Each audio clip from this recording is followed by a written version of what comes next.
O Eduardo, coitado, ele passou, sei lá, já 12, 10 anos na Câmara dos Deputados, nenhum projeto importante aprovado, nenhuma relatoria importante aprovada. Ele utilizava a Comissão de Relações Exteriores para ficar viajando com dinheiro público ao redor do mundo, né? Ele, aliás, ele entrou na política forçado pelo pai. Ele ficava surfando lá na Austrália, ouvindo forfã, né? Foi colocado na política sem ter a menor vocação para isso, né? Então, eu vi que pois é. É verdade, ele ficava surfando. Lembra da troca de mensagem que foi fotografada por um jornalista? Fazendo hambúrguer. Fritando hambúrguer nos Estados Unidos em que o Jair está conversando com o Eduardo e o Eduardo está na Austrália. E ele fala, cuidado com o que você vai fazer aí que eu não vou depois te tirar da cadeia. Vão comer o seu fígado e o meu. Jair mandando mensagem pro Eduardo. E aí, veja só como essa família é muito unida, né? O Eduardo responde o seguinte, não me compare com o bosta do seu filho. Referindo-se ao Jair Renan, que é o filho mais novo, que hoje é vereador de Balneário. E que queria ser influencer, né? E que, coitado, tem problemas cognitivos insanáveis. Mas destruiu a família. Mas é isso. Sou de direita, mas não é do grupo do ex-presidente. É isso. Na verdade, não é mais, né? Eu sou de direita e por isso não sou do grupo do ex-presidente. Porque ele não é de direita? Imagina, você perguntar para o Bolsonaro qual foi o primeiro autor conservador, ele vai falar, sei lá, Olavo de Carvalho. Não encostou, não passou E nunca foi empresário? 1000 quilômetros de Burke, de Russell Kirk, até aqui de Lacerda, não precisa ir muito longe. Não tenho a menor ideia do que se trata. Então o senhor que é direita. Conservadorismo, liberalismo ou de direita, né? Agora, ele traiu o próprio eleitorado, ele traiu quem depositou a confiança dele nas eleições de 2018 a partir de uma série de medidas. Quando ele nomeia um petista para a Procuradoria-Geral da República, que inclusive me investigou várias vezes sem ter nada, né, por pura perseguição política, amigo íntimo de Zé Dirceu, que acaba a Operação Lava Jato. Né? Na campanha ele dizia, não, vou indicar um PGR da Força Tarefa da Lava Jato. Chegou na hora do vamos ver, indicou amigo do Zé Dirceu, que acabou com o modelo de Força Tarefa e proibiu qualquer Ministério Público de qualquer estado de ter o mesmo modelo. Depois ele disse que vai endurecer a luta contra o crime e sanciona o juiz de garantias, que foi uma medida tão garantista, mas tão garantista e tão pró-criminoso que até o Supremo Tribunal Federal, que hoje é um tribunal marcado pela impunidade, disse, peraí, Bolsonaro, aí você tá ajudando muito o bandido, nem isso, aí não vamos deixar. Aí o Toffoli deu uma liminar falando, juiz de garantias que Bolsonaro sancionou, não vamos aplicar porque aí já é avacalhação. Quando o Supremo chega no nível, que não tinha condições, né? Chega no nível, não tinha condições técnicas de implementar, não tem nem juiz suficiente para fazer isso, né? Se dividir o juiz da fase de instrução e de inquérito inquisitorial do juiz que vai fazer depois do julgamento. Tem cidades que não tem um juiz que mora fora da comarca.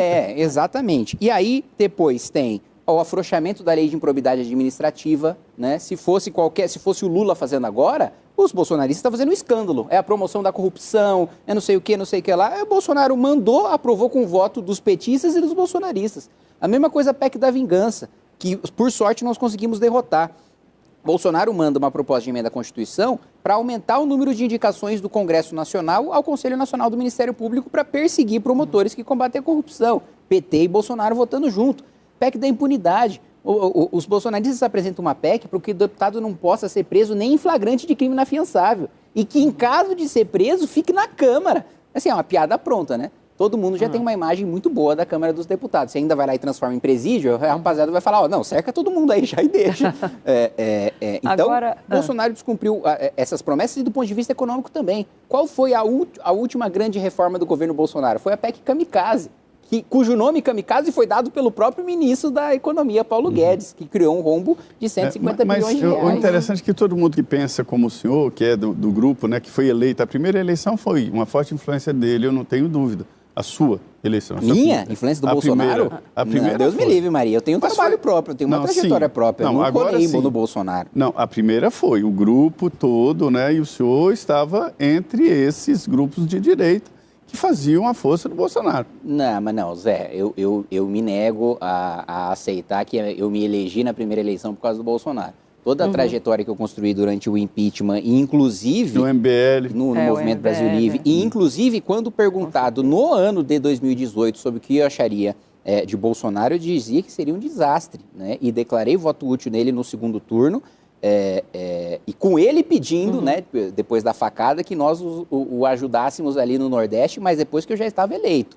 E outra coisa, no meu estado tinha Eduardo Bolsonaro, então se algum bolsonarista fosse escolher um deputado, não tenho a menor dúvida de que olhando o Eduardo e olhando para mim, votaria no Eduardo. Por falar Joyce na época, né? Exato, Joyce. Em Eduardo Bolsonaro, ele está nos Estados Unidos, tivemos essa resposta aí, essa fala, essa defesa que Donald Trump fez do ex-presidente, mas os bolsonaristas ficaram animados, disseram que com isso, talvez Bolsonaro consiga ali sair candidato no ano que vem.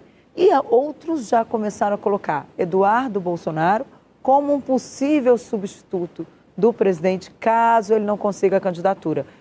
Nós já ouvimos lá no Congresso, eu já ouvi especialmente, que esse nome seria Flávio Bolsonaro e não Eduardo. Tem também Michele. Enfim, Bolsonaro tem ali, ele acha que o nome Bolsonaro na urna ainda dá muito ibope, pode levar para o segundo turno. Qual a sua avaliação? O senhor acha que a tendência aí com Bolsonaro, ou um nome Bolsonaro, não sobrenome Bolsonaro, ou o preferido é Tarcísio de Freitas, tem também Ronaldo Caiado, que ontem fez um jantar com a bancada. Qual a sua avaliação aí desses nomes da direita que estão colocados para concorrer contra o presidente Lula? Eu vou discordar de um pressuposto da sua pergunta de que os bolsonaristas ficaram animados com o Trump. Os bolsonaristas estão fingindo ficar animados para vender uma falsa esperança de que o Bolsonaro tem alguma chance de ser candidato.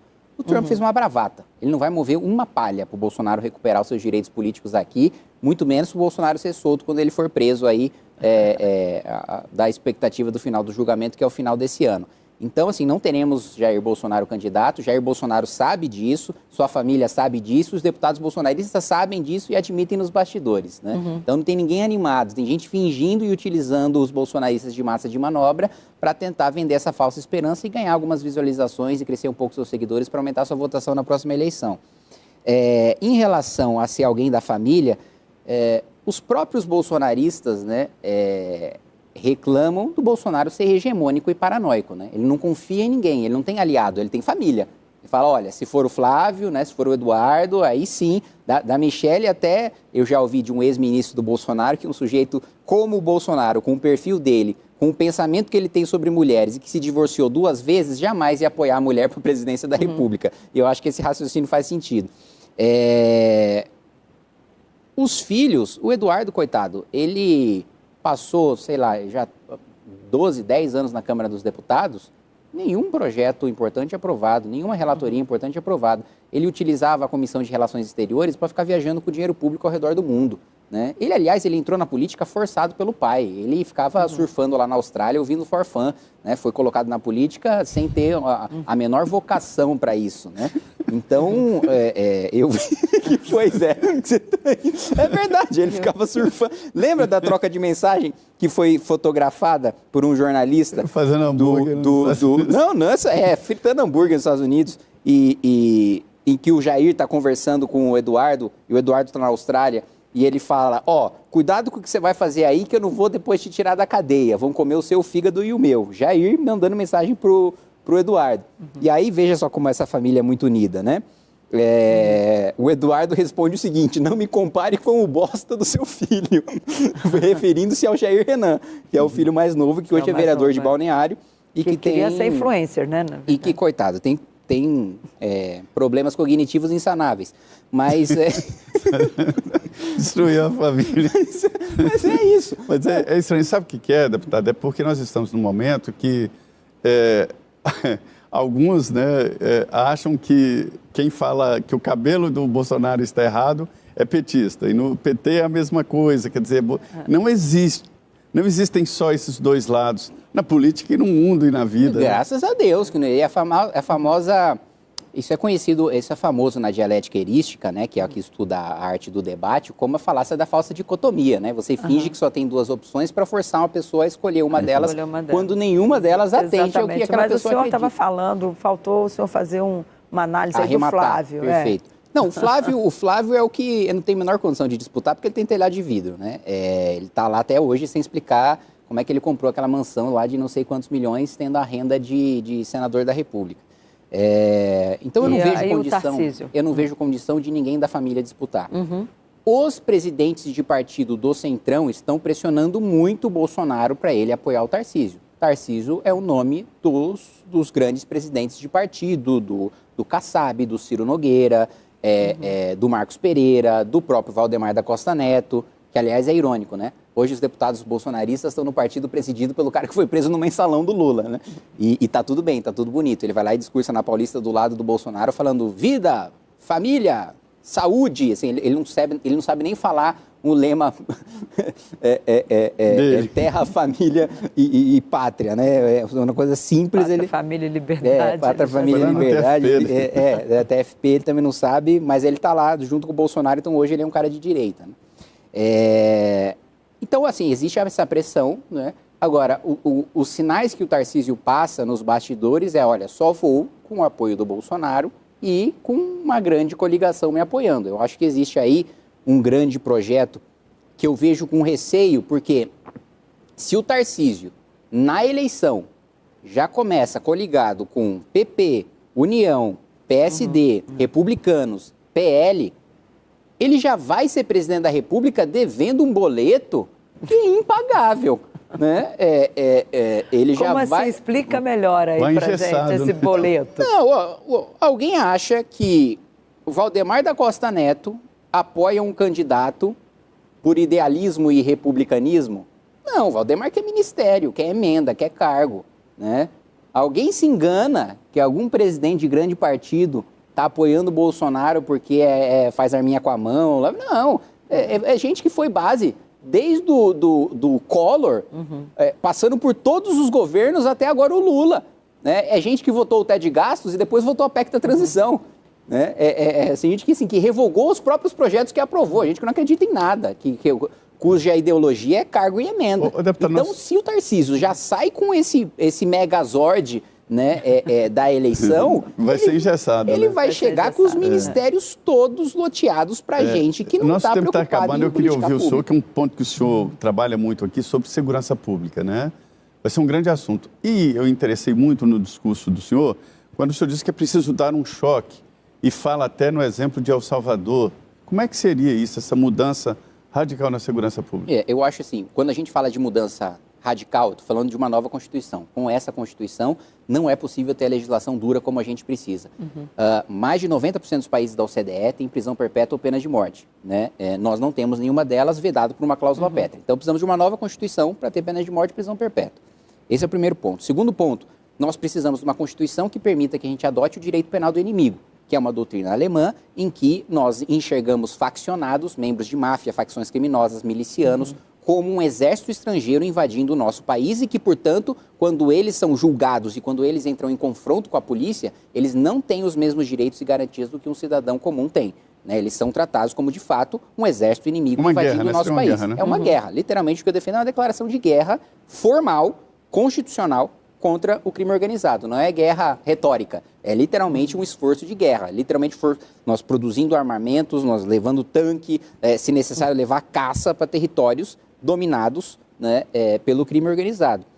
Em termos de reformas, por assim dizer, né, de trabalhar com o que a gente tem hoje, tem dois projetos importantes que eu aprovei no ano passado.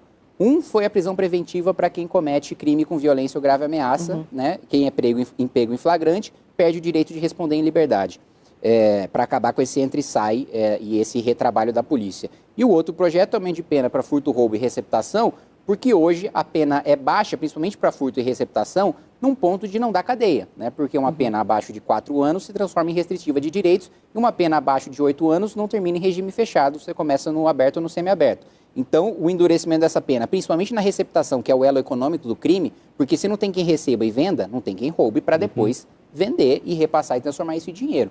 E receptação, como não tem violência nem grave ameaça, tem uma pena baixa porque o legislador entendeu que era o crime menor. Mas é o elo econômico fundamental para a indústria de assaltos que nós temos hoje.